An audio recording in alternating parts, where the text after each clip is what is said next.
Hello, everyone, and welcome to the after show for issue 8 of The Powers That Be. Again, this one was called A Hop, Skip, and a Punch. We got the hop and the skip, and I think we got a few punches in, but I think we'll see a little bit more of that next time. But for right now, let's go around and do our stars and wishes. And I think this time we will start with Julie. So, Patrick, the little girl, just wow. I don't know what's wrong with you. Really, I don't. I really don't.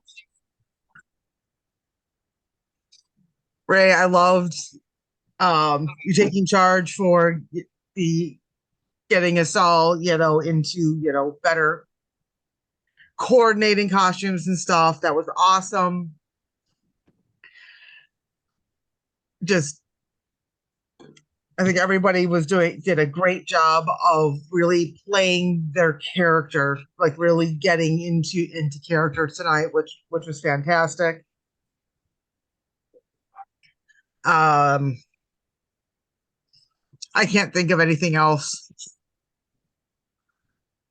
All right, let's go to ECAT. Yeah, I agree with Julie on having the star goes to Ray for being the take charge guy, since we all seem to be like, all right, you've done this before. I don't have any wishes at the moment, so that's where I am. Okay.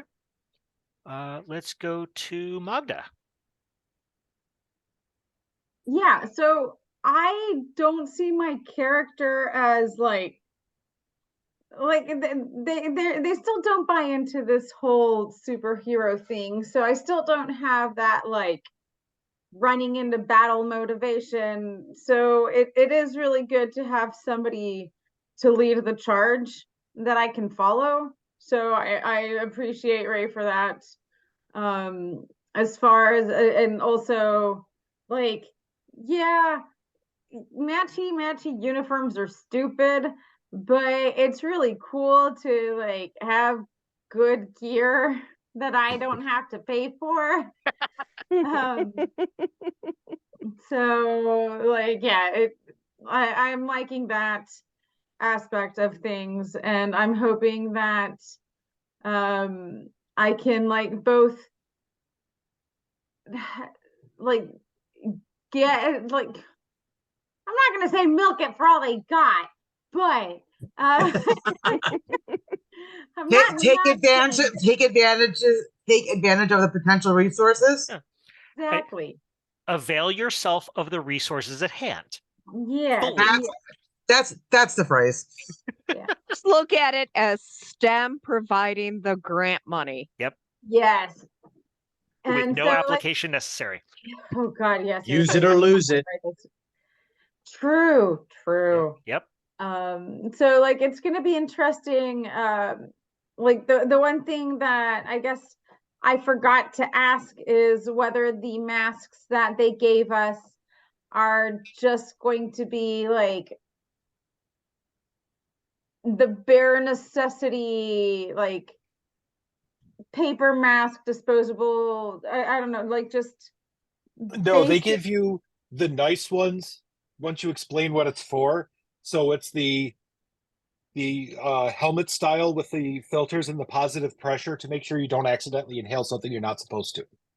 Okay, so they do have filled, but will it also have like sensors and warning signals and like oh shit. Yes, yeah. It can tell if there's fine particulates, floating in the space where your head is. Okay, you better turn this on now. Yeah, exactly. And of course, since you're all heroes, the face mask, is big enough so you can see each other and all the, fans can see you on the comic frames to figure out who's who. Yeah, good. All right. So yeah, it'll be interesting to see how that how that comes along. Let's go to Ray. What have you got? Hello. Star to Patrick just for all of the prep work and the readiness for Well, I'm feeling more legit as a gamer in these months of actually like getting to do it, but I still like I don't there's a goodly amount that I'm not appreciating all the preparation. But when it seems like, we make, oh, so I guess, oh, I'm gonna try to do this. Like whenever um Black Ice wanted to investigate this, Pat, boom, well, you discover that you look up in the lore. And so there's a lot of if then statements to have to prepare for in that situation, and you were ready for everything, that was really nice, just continuing to fill out like, okay, I'm going to go 3 degrees off this direction and this is exactly what you see. So huge star there. Thank you for that, and painting the picture, finding the scene, the different little icons for the battle. It's like it really helps me as a participant to get to wrap my brain around everything. um and well, I stars to all of y'all just for playing along. Oh my gosh. um I appreciate the appreciation. And so like I'm just faking it that I know what I'm doing, so yay, it's working. um and let's see, Trevor, star for you for continuing the joke that I made up on the spot. That was fun. I see the 5 just getting passed from person to person to person throughout the rest of the Oh game. Yeah. We're gonna start keeping Wishes. score. That bet. Yeah. Wishes. I wish I would have known the big picture layout. Well, it's been 4 weeks, so, and I didn't really refresh myself about anything in between or ask questions or anything like that. But as soon as like I went and I Googled Eaton Island, or I found the lighthouse. It's like, Eaton Head, okay, yeah. what the heck? Oh, that's where we are. Okay, never mind. So that information was great. I wish I had that, or wish I had taken that into consideration sooner. And I'm putting that primarily on myself, not on you, Patrick, just so it's like, okay, well, how do you want to prepare? That would have been really helpful for me to have known. And then thinking about how I'm sorry, the tail.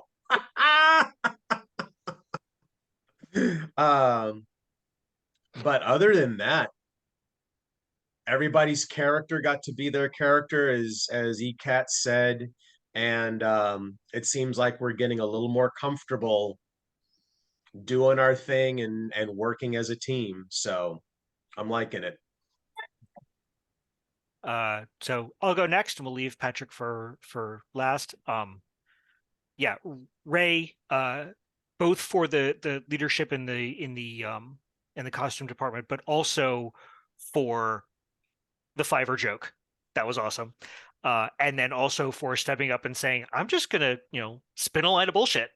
Because that's, I think we've been leaning a lot more into the powers aspect of our characters rather than, to use the Cypher system jargon, we've been concentrating a lot more on the focus and a lot less on the type.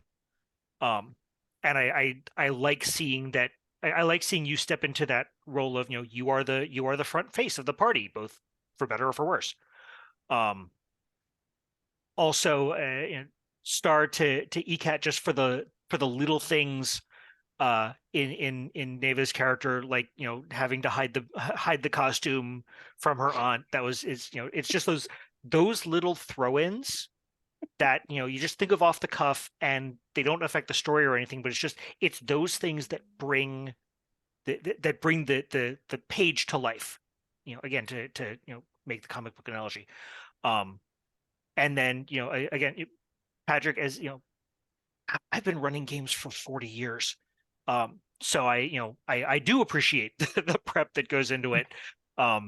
And also I've run multiple games on Roll20 now, and so it's it's nice, but sometimes it's not the easiest to get set up. So kudos to you for that. And then also being able to to think on your feet like that when we throw you a curve. As far as wishes, I'm looking forward to because I think the plan is to have everyone up to tier 2 by next time. So we'll have all sorts of new toys to demonstrate for our viewers and for each other, because that kind of it's just fun. So that's it for me. And finally, we're going to go to our GM, Patrick. All right, so my first star, of course, goes to Ray. I had not expected a verbal confrontation as a method to deal with 2 heavily armed soldiers. I hope I have balanced things out such that people will not kill you all immediately, but I'm fairly certain that the 2 people with machine guns probably would hurt you guys a bit. So that was a really clever idea, and I'm like, right, sure, let's see what that, because everybody's in panic mode, and they're not like well-trained Marines or anything like that. So that worked out very nicely. I'm very happy with that. I'm also glad that that you are all thinking in terms of what your character would do and how your character thinks. So even down to things like don't touch the coat.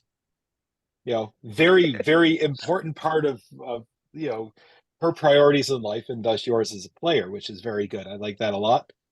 So overall, been very happy, and with massive star to all of you for completely and utterly falling into the trap that I have made for you. Now that you are all trapped inside of a building, inside of a military base that's on alert, that's being attacked by a supervillain. So that works out nicely. The timing went very well. We started a little late, and with the research time and stuff, we had to go a hair over for that. But I hope that we landed on a very good spot with the little blonde-haired girl in powered armor murdering somebody with a glitter gun. Glitter gun of doom. That is hysterical. That one came to me some time ago. She's based on a character of mine from City of Heroes, and City of Villains specifically, because she is a villain. And I wish that I had the option for the glitter gun, because that came to me a few weeks ago. I'm like, oh, what?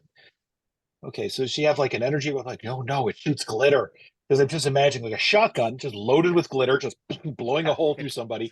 Because then like out the backside, it's still glitter. Yeah. Yes. It's like sparkly flechettes. Did you And see what the did you call her? FMVP comic I posted? Yeah. Yes. Yes. Yeah, what was her name again, Patrick? Matrix. It's like Matrix, except she makes things. So, of a note, in terms of overall gameplay, one of the things to take note is, of course, as you're becoming heroes, you have to, kind of acquire your own villain. So I will let you decide whose villain this might be. But I'm going to have the happy bubblegum girl, aren't I?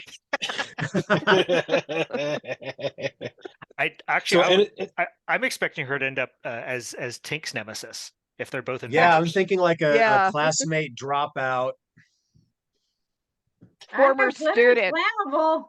Nope. Former student. There you go. Ooh. So the fun part about this, of course, is all of your villains will be themed to go along with you. I already have them all picked out, so this will be a lot of fun. And you already know a few of them. So that's going to be also fun. Okay. But that will be unveiled as we move forward. So, as we move into next week, bring up a wish of remember that combat's combat, and you're in a circumstance right now where there's nobody around you that you are not more or less freely allowed to murder, because most of them are fascist mercenaries, and a villain of some sort, even though she's a little girl. Like, you'll have to question your own sense of morality as to whether or not you're allowed to punch a 10-year-old, but that's up to you.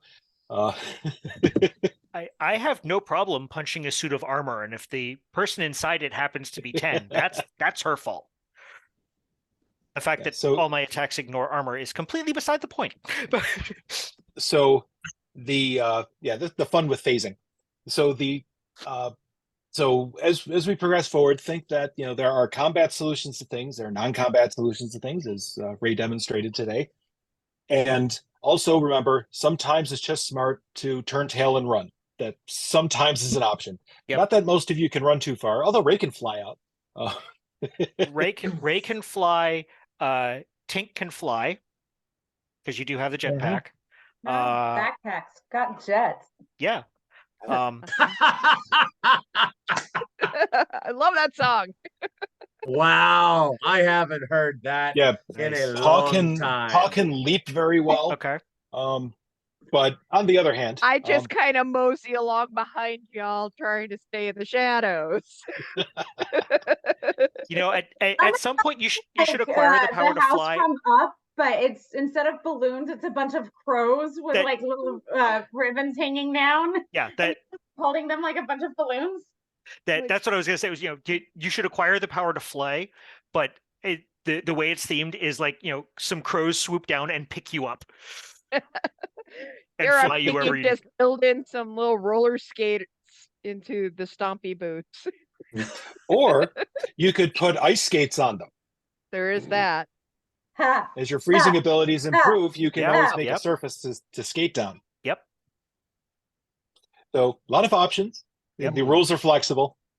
So, but I'm very much looking forward to how the rest of this is going to pan out.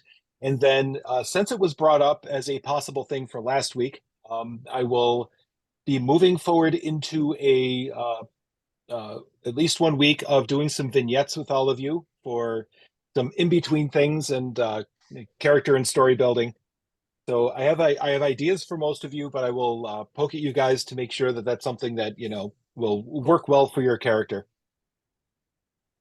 All right. But overall, very happy with how this week went, because once again, you are exactly where I was hoping you would be. Yep. Either there or in the warehouse, either one would be fine. All right. Anything else before we get the heck out of here?